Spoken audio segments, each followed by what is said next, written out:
break out. You break out. Hello everybody, I'm Stephen Hahn. Welcome to my new show, Hockey in the Park. In case you haven't heard, the St. Louis Park boys hockey team is off to one of its best starts ever under former NHL player Sean Podine. Sean has also assembled a great cast of assistant coaches. Right here on Hockey in the Park, we're going to talk to Sean, some of his coaches, former players, former coaches, and a lot of alumni.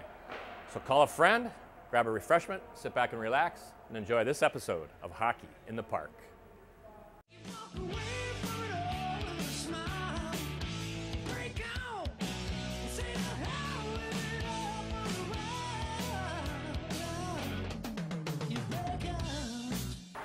Okay.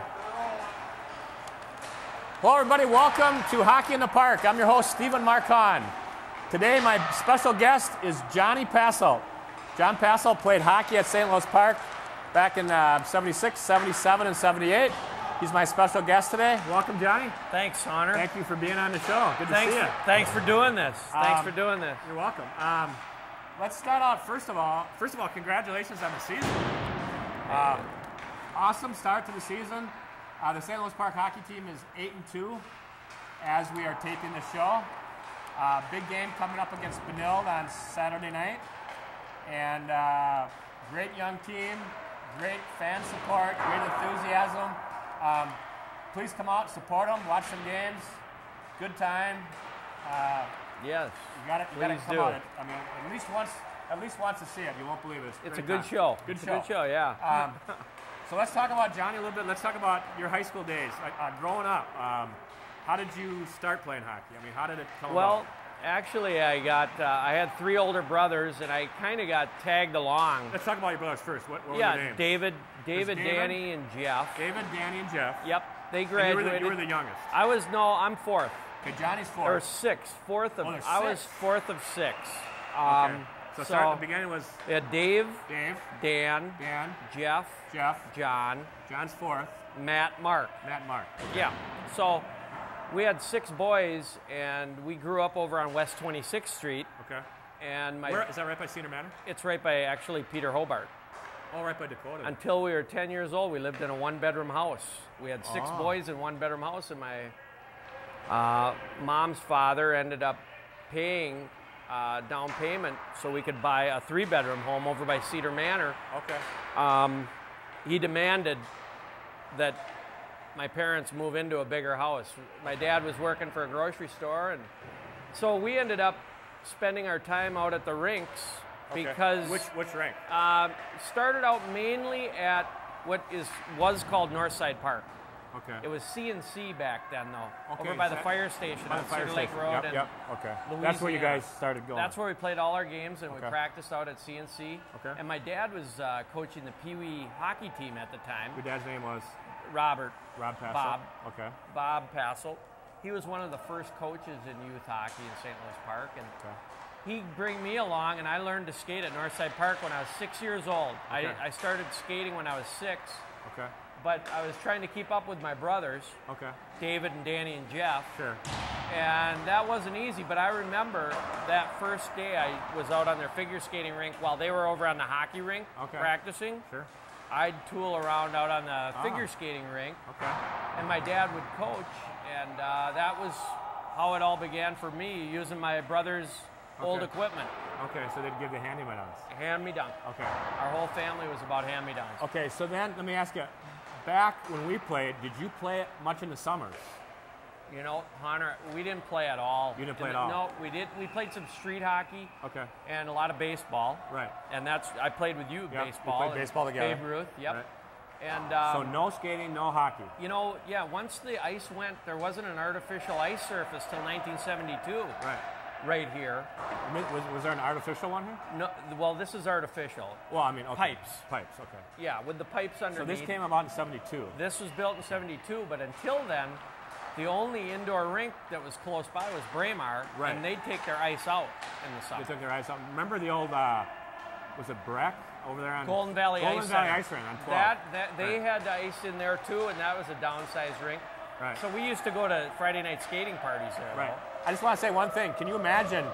John's a great hockey player. We all know that. But can you imagine how good you would have been, or how good he would have been, if you would have been able to play in the summers, Or sick of it.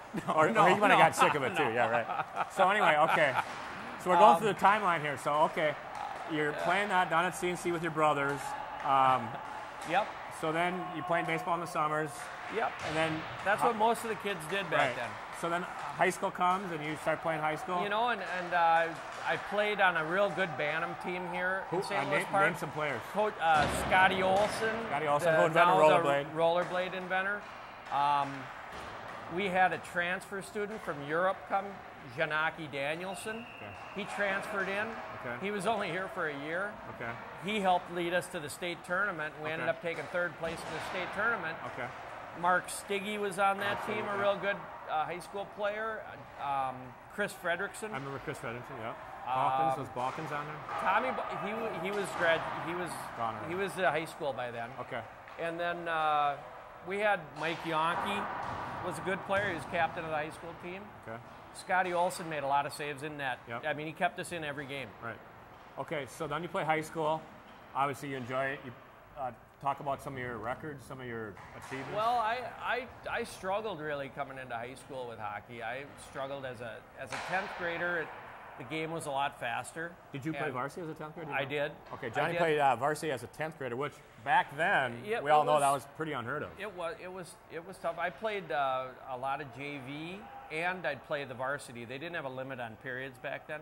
Okay. But, so you could play JV and varsity. You could, and I got stronger playing with. I remember playing against Richfield against Steve Kristoff. Oh yeah. With Steve Rosine, and I still tell Rosine that I think I was trying to get Kristoff's autograph the whole game instead of play hockey. So that's I was a little bit in awe, and that's a mental. Yeah. What our young, some of our 8th and 9th graders. I mean, it's not an easy transition to be playing with 11th and 12th graders. So I struggled, but it made me better playing against that competition. So then your senior year, you obviously had a great year.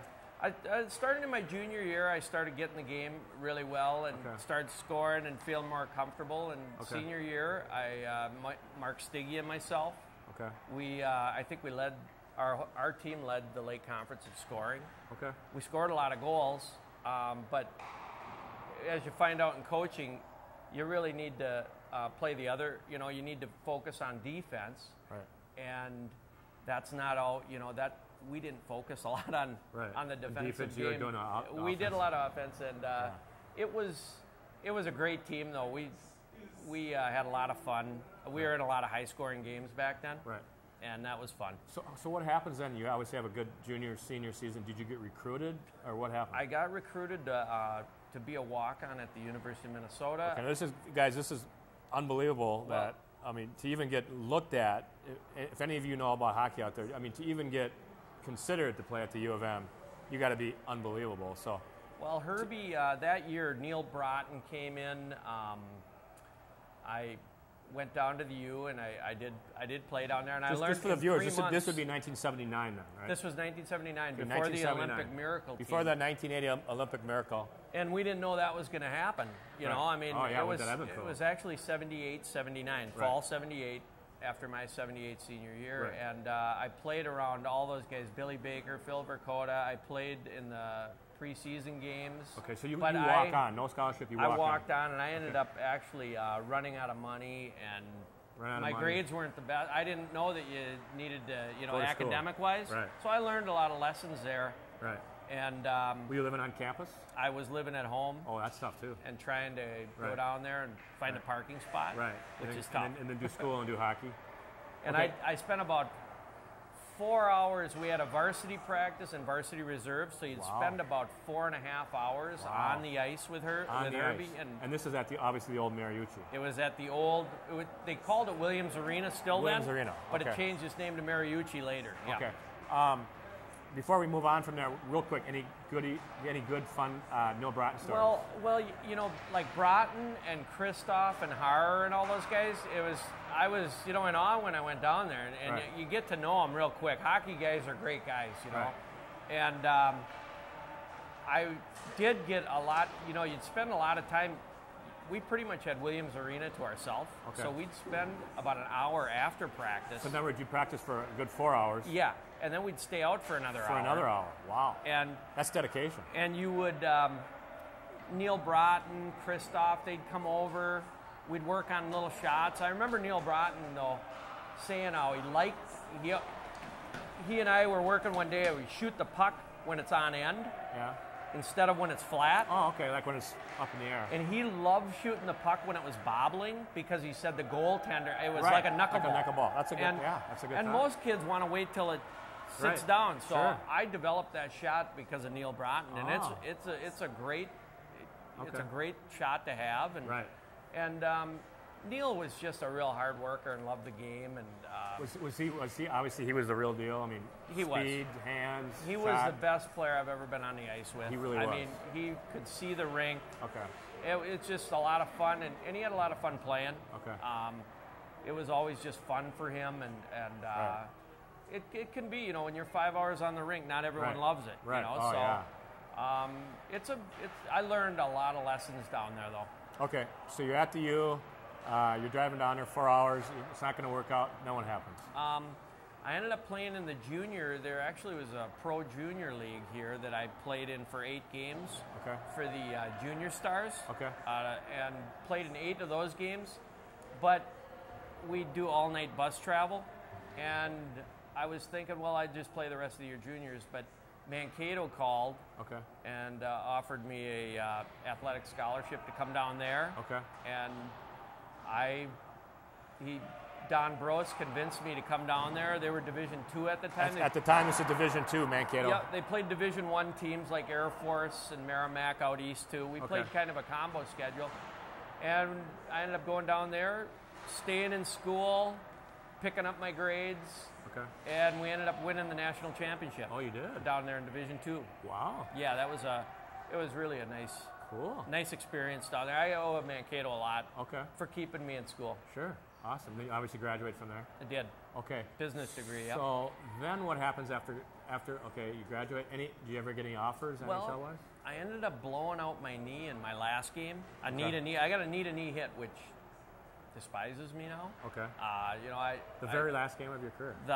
We were out east in the NCAA championships as a senior, and I was going to go on, and I had talked to the coach about playing for some other teams or college all-star game, but the knee-to-knee hit put me out for a year, and I just started following up on a business internship. Okay.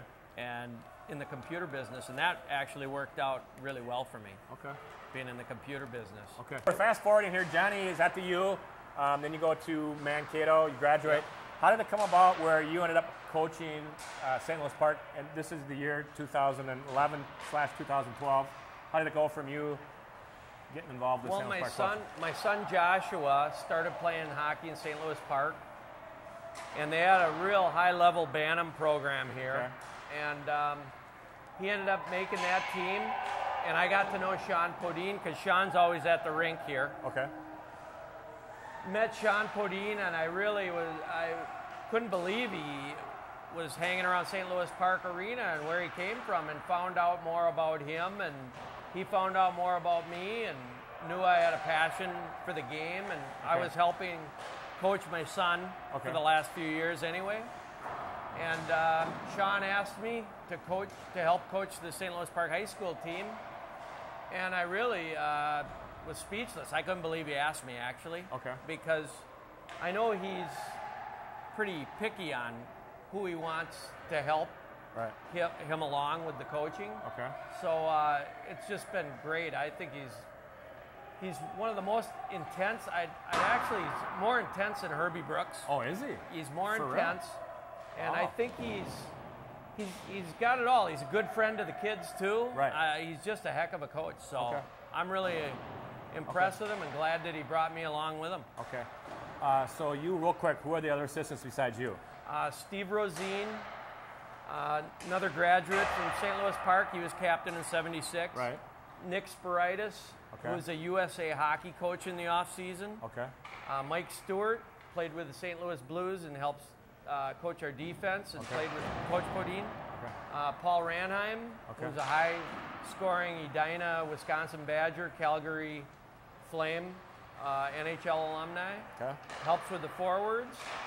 And right now on the ice, who are we missing? We've got about 7 or 8 everybody. coaches that come and go. Okay. And it's just a great staff. Oh, Corey Peterson. Corey Peterson's our defensive coach. Okay.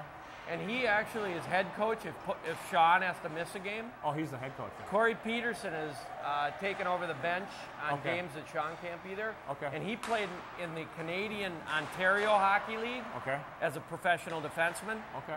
Very sound Wow. coach and defenseman. Corey Peterson played in Jefferson. So he'll take over if Sean has to be gone for something. If Sean steps out, Okay. then Corey's in charge of the bench and Okay. handles the head coach duties. Okay, real quick, let's talk about this year's team. As we tape this, the team's 8-2. Right.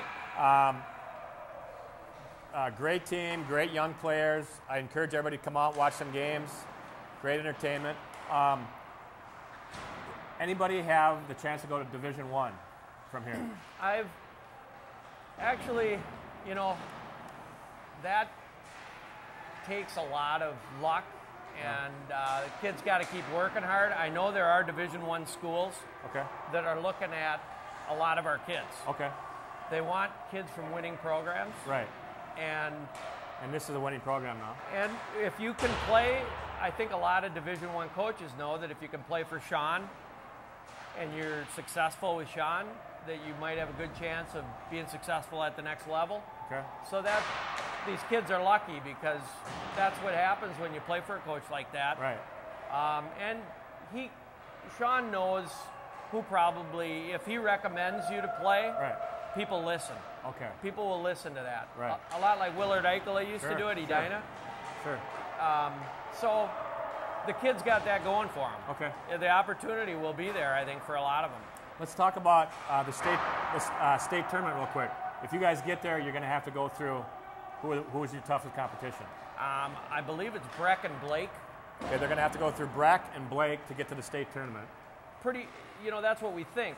Things can happen. People can knock people off. Right. And that's obviously hope one of those two knock each other off. And we're just trying to get our team ready as we go. Right. Sean every month he's kind of working on new phases. Okay. So we're playing solid defense. Right. And throwing some offense in there and doing the right type of puck protection. Okay. It's going to be, we're going to need 20 more games till we're ready. Okay. And we're going to work on, that's our goal though, is to play real good playoff hockey. Okay. For the fans at home, websites. Let's talk about the websites to go to. Yes. The first one is slphockeyozone.net. I think it's SLP Ozone. Okay, slpozone.com. .com. That's Okay. Bob Bear's website. Bob Bear's website. A real nice website. Okay, and then there's also GoPark.org. There is gopark.org, which has our schedule on it. That's Okay. a high school site. Okay. And then we've got an alumni site Okay. called ozonehockey.net. Okay. Ozonehockey.net. That's the alumni site. Okay. And ozonehockey.hockeynet, Okay. we thought that would tie in. Oh, HockeyNet, and that okay. covers a lot of the alumni Okay. type of things like former players, Eric Okay. Rasmussen, BJ Byers, people that have been instrumental in the alumni game Okay. and helping that be popular. Okay. We have tributes to those players on that site. Okay. Real quick, you guys. January 26th, the varsity plays at 7 o'clock right here at the Rec Center against Chicago Lakes. And then again, February 4th, right here at the Rec Center, 7 o'clock against Irondale. Come out and watch, support them. Last thing on our docket today is we got to talk about the bookcase that Johnny so kindly donated. Real quick, last talk year I about donated. Johnny donated this last year, took Yep. all the time, effort, energy, and got this going. St. Louis Park didn't have anything like this before. So talk about this real quick, Johnny. Well, Hunter, when you go in most rinks, there is displays on alumni, current hockey, Okay. maybe something about their Bantam teams or whatever. Right. And I saw a need for that, and I donated this in honor of my parents that had 6 boys play Okay. in St. Louis Park hockey. Okay. And now we've got it full of David Martinson, who is the all-time leading scorer at St. Louis Park. We've got Eric Rasmussen, who is Mr. Hockey. We've got a display on B.J. Byers, who has helped with alumni games, helped Timmy Donahue, the head coach, with alumni games the past few years. We've got information on state tournament teams and individual players. So it's a real nice tribute to about, what is it, 60, it'll be 66 years of high school hockey at St. Louis Park since 1945. Okay. For those of you watching at home, it's at the upper level of the rec center here in St. Louis Park. In the West Rink. West Rink, obviously. Come up and look at it, take a peek, bring your kids. A lot of history. A lot of history. You know, spend 15, 20 minutes here checking it out. Thank you for Johnny Passolt for donating this You bet. to the city of St. Louis Park. Make sure, like I say, check all the websites, everybody. Thank you, John Passolt. Hey, thanks Our again, special guest Hahn. today. Thank you so much. Thanks for doing this. It's a great show. Appreciate it. Yeah. Thank you, everybody, for watching Hockey in the Park. Until next time, keep your head up, keep your stick on the ice, and enjoy the game of hockey. See you soon. It's good, dude. Yeah.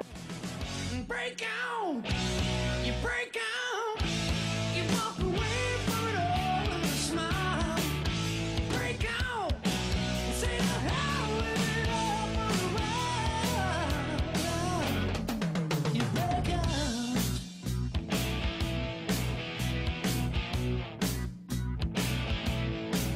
I've seen the schoolyard. I've watched the clock just like anyone else.